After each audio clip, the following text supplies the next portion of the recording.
Shalom. This week's Sedra is Sedra's Tietze. There are some mitzvahs whose reasoning is immediately understood and appealing to people.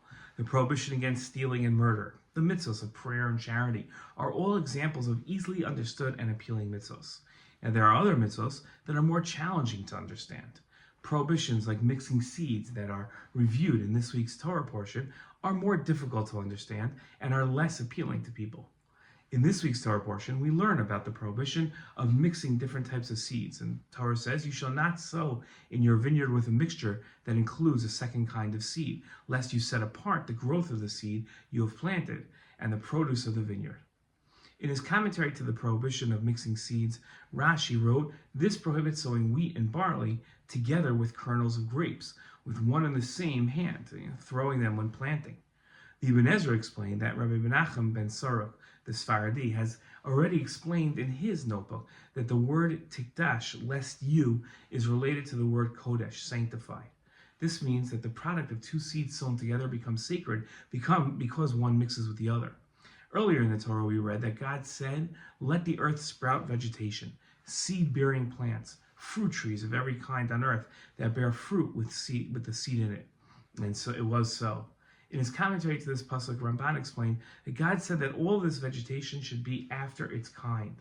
This is the basis of the prohibition of sowing mixed kinds of seeds, since he who sows them works contrary to the power of the work of creation. The Ramban was referring to the pasuk later in the Torah that says, "You shall observe my laws. You shall not let your cattle mate with different kinds of animals. You shall not sow your field with two kinds of seeds. You shall not put on cloth from a mixture of two kinds of material." Now, the Ramban explained the reason for this prohibition against mixing seeds is that God has created various species among all living things, both plants and moving creatures. And God gave them a power of reproduction, enabling them to exist forever as long as God desires the existence of the world. He further endowed them with a power to bring forth only their kind, and that they should never be changed.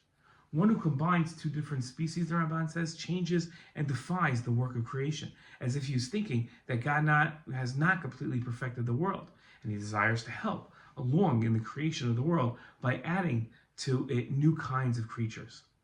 The Ramban's explanation that it's forbidden to mix seeds because you're demonstrating a thought that the world isn't perfect seems to contradict the Sefer HaChinuch, who explained the mitzvah of circumcision and why God didn't create men circumcised.